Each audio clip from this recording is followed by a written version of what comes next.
네, 오늘 본문 말씀인 열왕기상 1장은 다윗의 죽음을 앞두고 왕위를 계승하는 과정을 그리고 있습니다. 동서고금을 막론하고 왕위 계승은 간단치 않는 문제잖아요.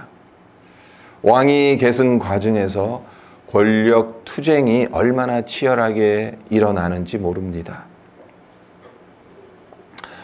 다윗을 이어 왕이 되어야 할 후계자가 누구여야 할지 한번 생각해 보셨으면 합니다.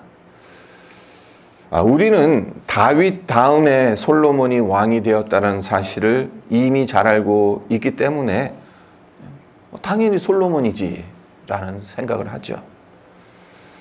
하지만 원칙대로 하자면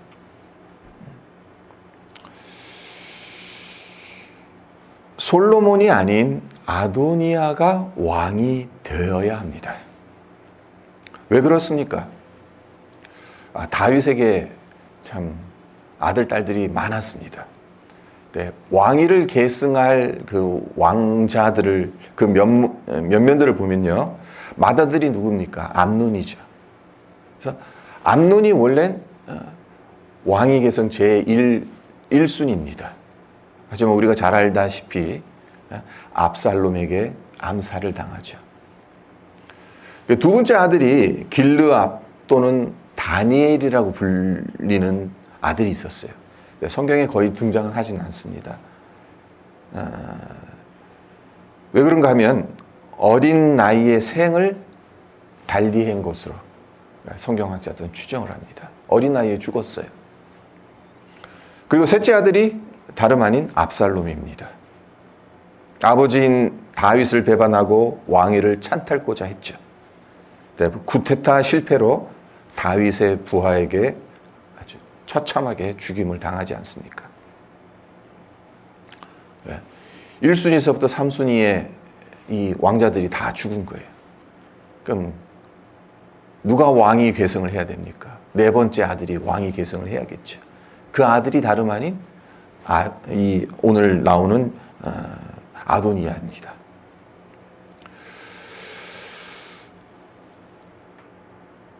(1순위에서) (3순위의) 왕자들이 다 죽었기 때문에 왕위는 넷째 아들인 아도니아에게 가는 것이 맞습니다. 네.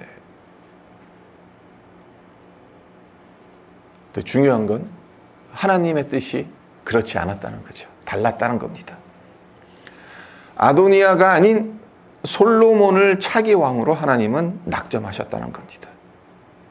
문제는 아도니아와 그를 추종하던 자들이 하나님의 뜻을 따르지 않았습니다. 스스로 왕이 되고자 했습니다.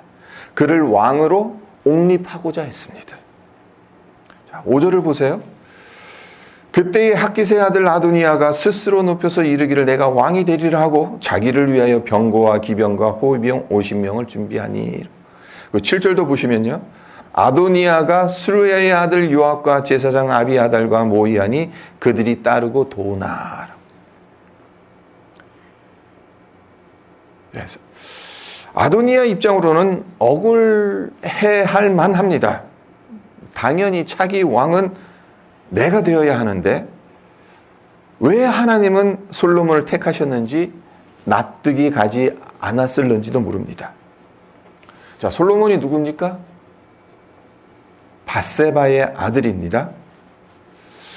엄밀하게 보자면 밧세바 역시 피해자기는 합니다마는 그녀에 관한 세상 평판이 과연 좋았을까요? 그렇지 않았을 겁니다. 저작거리에선 그녀에 대한 안 좋은 말들이 떠돌아다녔을 것이고 겉으론 아닌 척 했어도 신하들 또한 밧세바와 다윗이 안 보이는 곳에선 험담을 많이 했을 것입니다. 그러니까 누가 봐도 솔로몬보다는 아도니아가 왕이 되는 게 합리적이라는 겁니다. 출신 배경 자체가 사람들로부터 험담을 듣기 좋은 밧세바의 아들이라는 것. 왕이 되기 위해선 백성들에게 민심을 얻어야 되는데 예. 이 사실 밧세바에 대해서는 그렇게 좋은 민심을 얻기가 쉽지가 않잖아요. 서열이 높은 형들이 다 죽었으니까 아도니아가 왕이 되는 것, 일반 백성들 입장으로 보면 순리입니다. 네.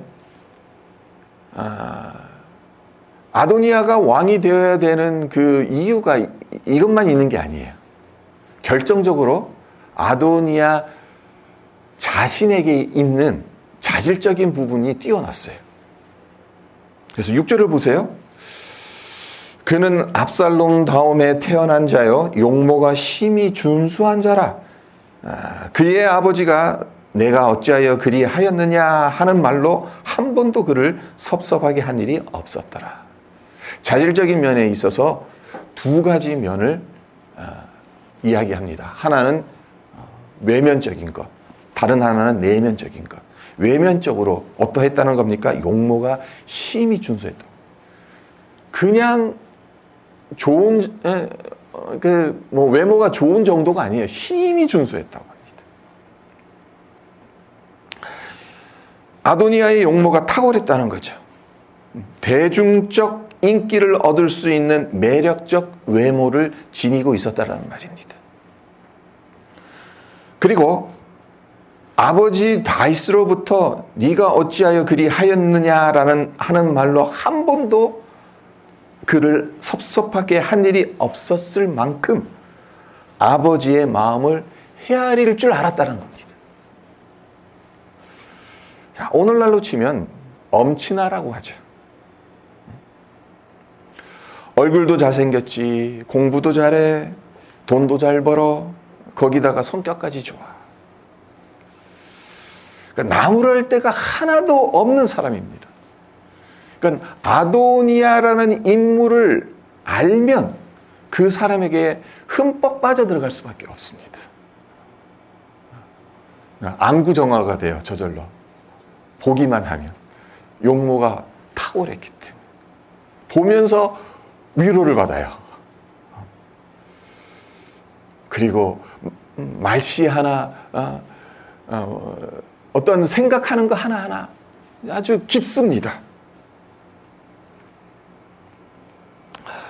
이와 같이 서열상으로나 자질적인 면으로 보나 누가 봐도 아도니아가 왕이 되는 게 타당해 보입니다. 자, 그렇다면 아도니아는 어떻게 해야겠습니까?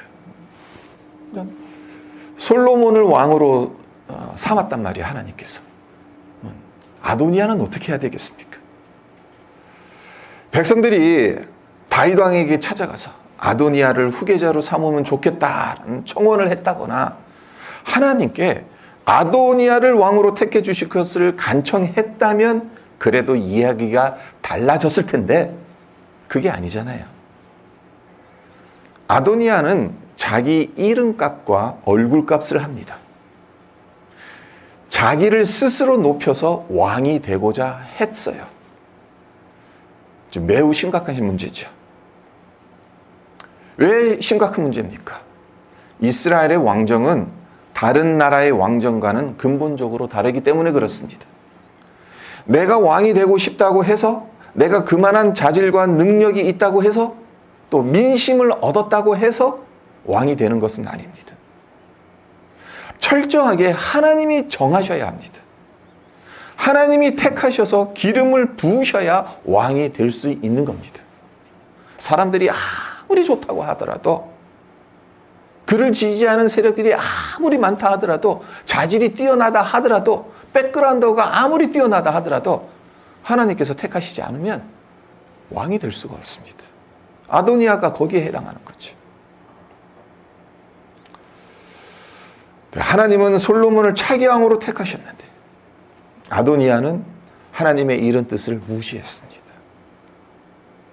자기 스스로를 높여서 왕이 되겠다는 마음을 먹었기 때문에 어떤 행동을 취합니까? 거사를 치를 호위병 50명을 준비하죠.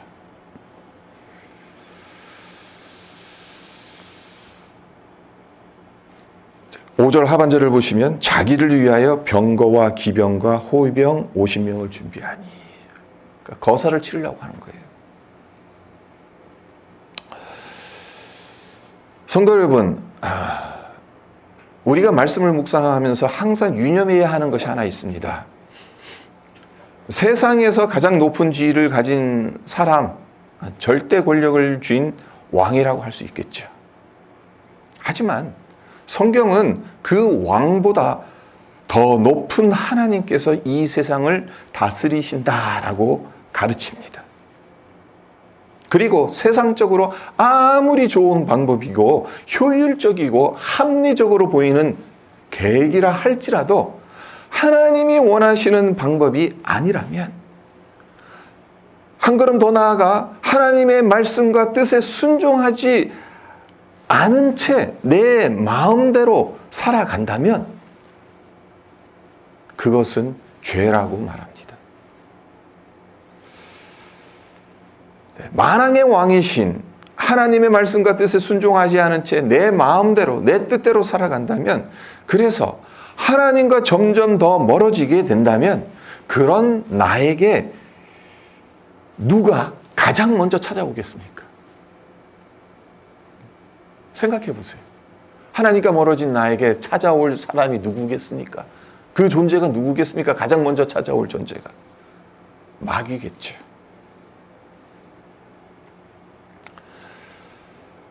하나님과 멀어진 자에게 찾아온 마귀가 무엇을 하겠습니까? 하나님께로 다시 돌아가. 그러면 안 돼. 죄를 져서는 안 되지. 그러면서 하나님께로 되돌려 보내겠습니까? 아니죠. 하나님과 멀어진 나를 부추깁니다. 괜찮아. 네가 한 게 맞는 거야. 너 잘났고 잘생긴 거 틀린 말 아니잖아. 네가 왕이 되는 게 맞잖아. 그러니 네 원하는 것, 네 마음대로 해. 사탄이 이렇게 부추기면 어떻게 되겠습니까? 어깨가 으쓱해지겠죠. 교만해집니다. 눈에 뵈는 게 없습니다. 내가 가장 잘난 줄 압니다. 자, 7절을 다시 보세요. 아도니아가 스루야의 아들 요압과 제사장 아비아달과 모이하니 그들이 따르고 도우나. 아도니아 편에 선 사람 중 영향력이 가장 큰 사람은 요압입니다. 요압이 어떤 인물입니까? 다윗이 사울에게 10년 동안 쫓겨다녔어요. 그때 함께했던 사람입니다. 그리고 다윗이 왕이 되고 나서 정복전쟁을 했을 때도 최전선에 나가서 다윗 대신 얼마나 많은 전쟁을 했는지 모릅니다. 그러니까 다윗에게 있어서는 오른팔이나 다름없습니다. 실제로 총사령관이었어요. 다윗 군대의 총사령관이었습니다. 그리고 지금 아비아달이라는 인물도 나오죠. 아비아달은 하나님의 뜻이 무엇인지를 잘 알아야 하는 제사장입니다. 네, 그런 그들이 아도니아의 편에 서서 작당을 합니다. 아도니아를 왕으로 만들고자 모의를 합니다. 네, 요압과 아비아달이 왜 아도니아를 지지하고 돕는 것이겠습니까? 그 이유가 무엇이겠습니까? 왜 솔로몬이 아닌 아도니아에게 줄을 대는 것이겠습니까? 가장 먼저 생각해 봐야 되는 점은 뭐냐면 하나님은 보이지 않기 때문입니다. 분명 하나님께서 다윗에게 너의 대를 이어서 왕이 될 사람은 솔로몬이라고 분명하게 말씀하셨습니다. 하지만 다윗이 이야기했겠죠. 오른팔이나 다름없는 요압에게 이야기했겠죠. 제사장 아비아달도 알고 있었겠죠. 하지만 하나님은 눈에 보이지 않습니다. 눈에 보이는 현실은 솔로몬보다 아도니아가 훨씬 더 있어 보이죠. 그리고 솔로몬은 그들 눈엔 별로예요. 안 좋은 출신 성분에다 나이는 어리고 유약해 보이기까지 합니다. 이와 반면에 아도니아는 용모가 매우 출중해서 왕이 될 상입니다. 관상이라는 영화에서 그렇게 묻잖아요. 내가 왕이 될 상인가? 한번 보라. 그거 맞죠? 그러니까 용모가 출중했던 게 왕이 될 상이었어요. 아버지 다윗의 속을 한 번도 썩힌 적이 없는, 그래서 다윗이 아도니아에게 왕위를 물려줄 수 있겠다라는 생각을 충분히 할 수 있는 겁니다. 실제로 오늘 본문 말씀의 전후 맥락을 들여다보면요, 다윗이 솔로몬을 택하신 하나님의 뜻을 이미 알고 있으면서도 솔로몬을 공식 후계자로 정하지 않았어요. 차일피일 미뤘어요. 계속해서. 그 이유가 무엇이겠습니까? 다윗이 아직 솔로몬의 나이가 어리고 그 위로 형들이 많기 때문에 자칫하면 형제 간에 권력 다툼이 일어나 국가적인 혼란을 초래하게 될지도 모른다는 염려를 했기 때문이다. 이게 가장 적절한 해석이기는 합니다만은, 아도니아가 솔로몬보다 더 나을 수 있다는 생각을 한 것은 아닐까. 아도니아에게도 왕의 자질이 충분히 있다는 것을 보았기 때문에 솔로몬을 공식 후계자로 삼는 것을 차일피일 미룬 것은 아닐까. 그런 해석도 가능합니다. 네, 요압과 아비아달은 다윗의 이러한 마음을 읽었을는지도 몰라요. 그래서 지극히 현실적이고 이성적인 판단을 한 겁니다. 아도니아를 현실적이고 합리적인 동아줄로 여기며 붙잡았던 겁니다.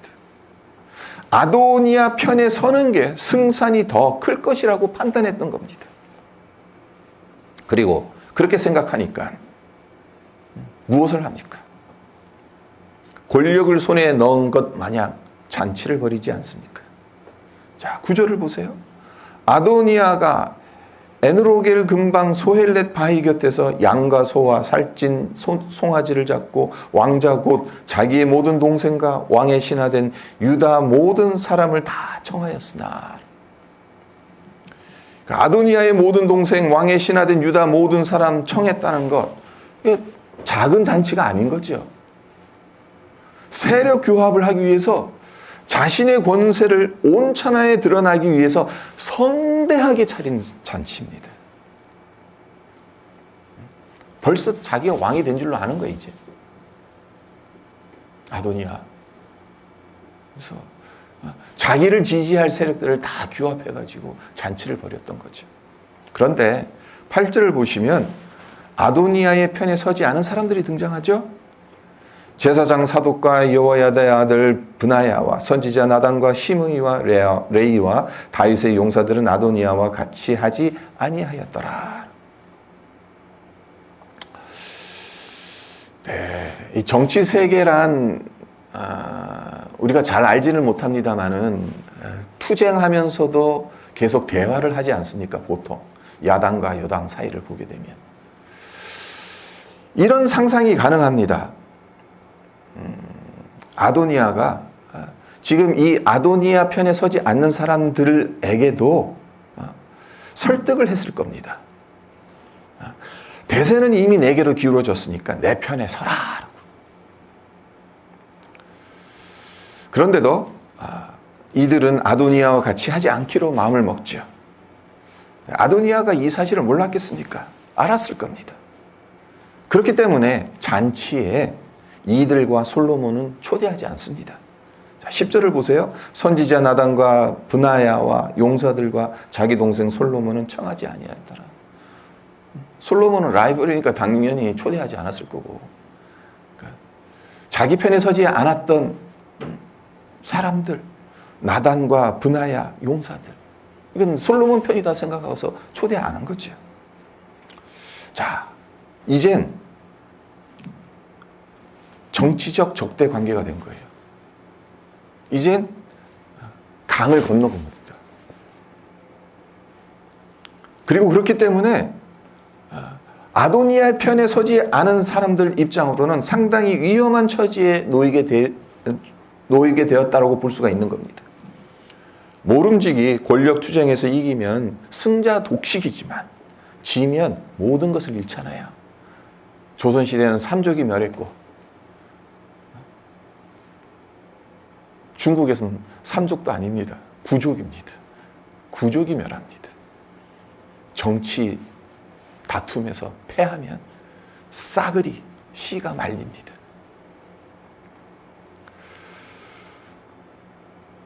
현실적으로는 아도니아가 유리하다고 말씀드렸어요. 그의 반대편에 선다는 것은 목숨을 걸 만큼 위험한 결정입니다. 그런데도 아도니아 편에 서지 않고 솔로몬 편에 설 수 있었던 것. 여러 요인들이 작용했겠습니다마는 궁극적으로는 하나님의 뜻을 심각하게 받아들였기 때문에 그렇게 했을 수 있겠죠. 하나님의 뜻이 분명하니까요. 솔로몬이다라고 분명하게 하나님께서 말씀하셨으니까. 성도 여러분, 하나님의 뜻이 명확하게 제시되어 있다 하더라도 그 뜻에 따라 산다는 것은 쉽지 않습니다. 하나님께서 분명한 뜻을 밝히셨어요. 솔로몬이다. 하지만 이 당시 정치 헤게모니를 보게 되면 아도니아 편에 선 사람들, 그들이 득세하고 있고 쉽지 않다는 겁니다. 하나님의 뜻보다는 현실적 문제가 더 크게 다가오는 경우가 우리 삶에서 얼마나 많은지 모른다는 겁니다.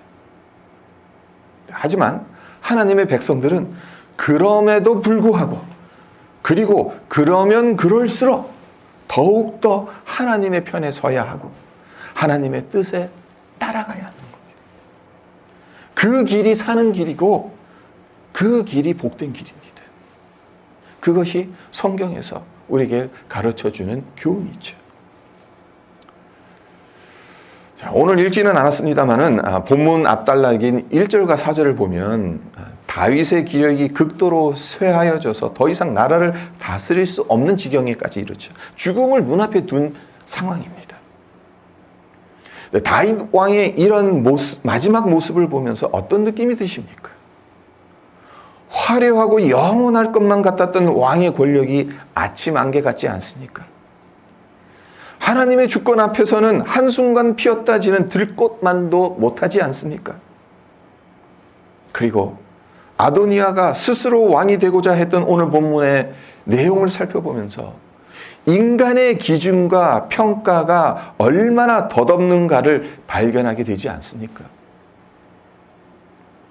인간의 기준으로 본다면 아도니아는 왕이 되기에 충분한 자질과 능력 그리고 배경을 지닌 사람입니다.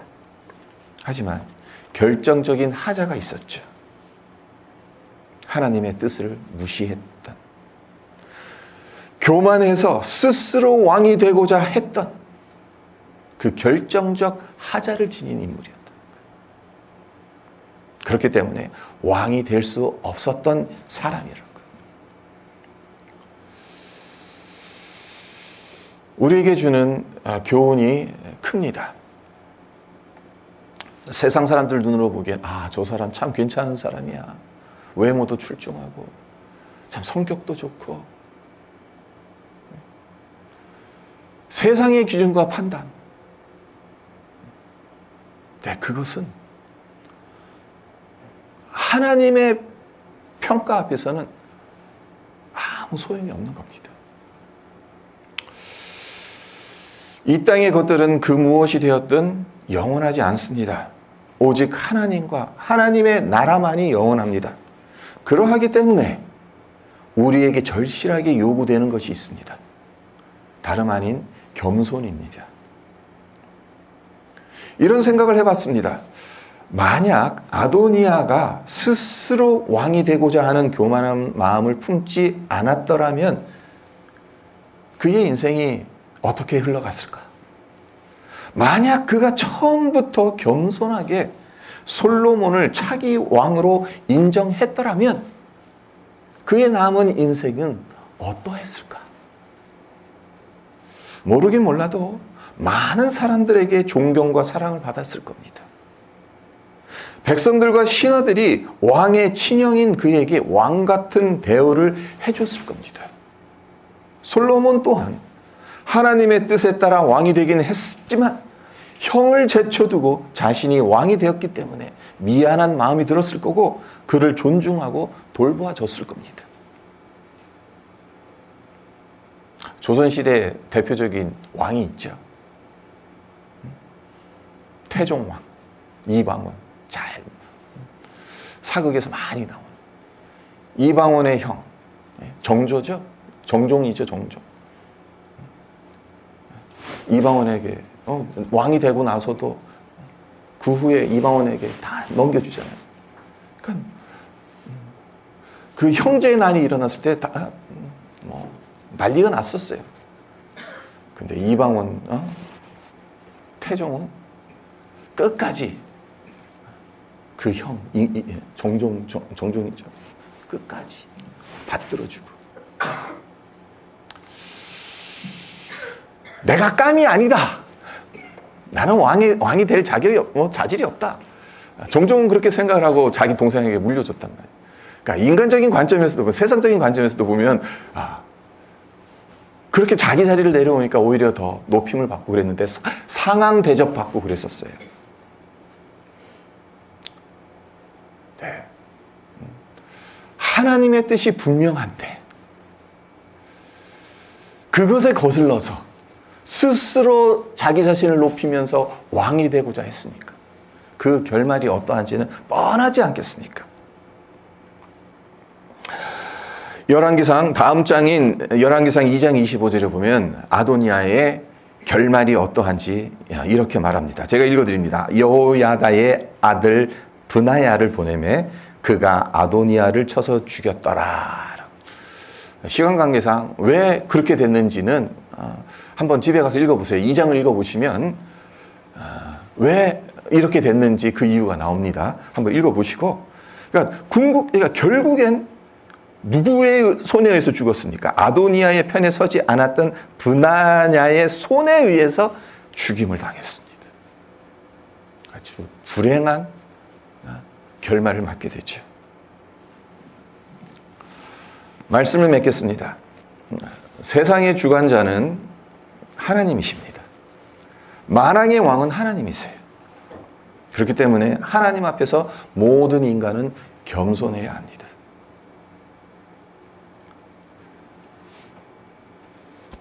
내가 나를 다스릴 수 없다는 것. 나를 스스로 높여서 왕이 되고자 하는 것만큼 하나님 앞에 엄청난 죄를 저지른 것이 없다는 사실을 우리는 기억할 필요가 있습니다. 이 점을 누구보다도 잘 알았던 어거스틴이 아주 유명한 말을 남겨요. 어떤 사람이 어거스틴을 찾아와서 신앙생활에서 가장 중요한 것이 무엇입니까? 라고 물었어요. 이에 대해서 어거스틴이 이런 대답을 합니다.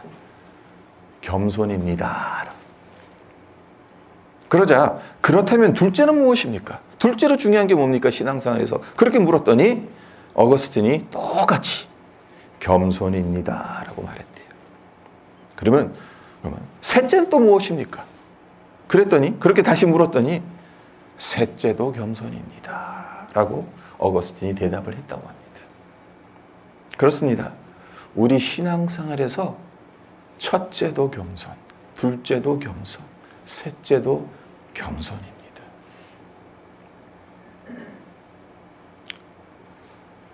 특별히 열왕기에 나오는 여러 왕들, 역대기 상하에 나오는 여러 왕들을 보세요. 처음에는 하나님 앞에 겸손했다가 나중에 교만해지고 하나님과 멀어진 인물들이 얼마나 많은지 몰라요. 가장 대표적인 인물이 하나 들라면 솔로몬이 있고 히스기야가 있고. 그러니까 첫째도 겸손, 둘째도 겸손, 셋째도 겸손. 아도니아의 하자가 뭡니까? 다른 건 다 갖춰져 있었어요. 외모도 출중하죠. 마음 씀씀이도 너무 좋죠. 사람들에게 엄청난 매력을 끌만한 것들을 가지고 있죠. 근데 왜 왕이 되지 못한 겁니까? 스스로 높여서 왕이 되고자 했기 때문입니다. 하나님의 뜻을 무시했기 때문입니다. 그건 단순히 정치 헤게모니를 보면서 내가 더 유리하니까 내가 어떻게 흔들면 내가 왕이 될 수 있겠다. 그 차원이 아닙니다. 만왕의 왕이신 하나님의 뜻을 거역했다는 것이 심각한 문제인 겁니다. 우리가 잘 알고 있는 잠언서 18장 12절 말씀대로 교만은 멸망의 선봉입니다. 그러나 겸손은 존귀의 앞잡이입니다. 하나님은 교만한 자를 낮추시고 겸손한 자는 존귀케 하십니다. 아무리 내게 그럴 만한 이유가 있고 자격과 능력을 지녔다 하더라도 스스로 높아져서 왕이 되어서는 안 됩니다. 아무리 아도니아가 현실적이고 합리적인 대세인 것처럼 보인다 하더라도 세상에 거기에 그 줄을 잡는 것이 아닌 것처럼 세상의 풍조가 현실적이고 합리적으로 보인다 하더라도 그 편에 서면 안 되는 겁니다. 때론 현실적 문제가 하나님의 뜻보다 더 크게 보일 때가 있죠. 하지만 그럴 때라도 제사장 사독과 여호야다의 아들 브나야와 선지자 나단과 시므이와 레이와 다윗의 용사들처럼 결단해야 되는 겁니다. 나는 당신의 편에 서지 않겠습니다. 아도니아 편에 서지 않습니다. 하나님의 뜻에 서겠습니다. 그 결단이 필요합니다.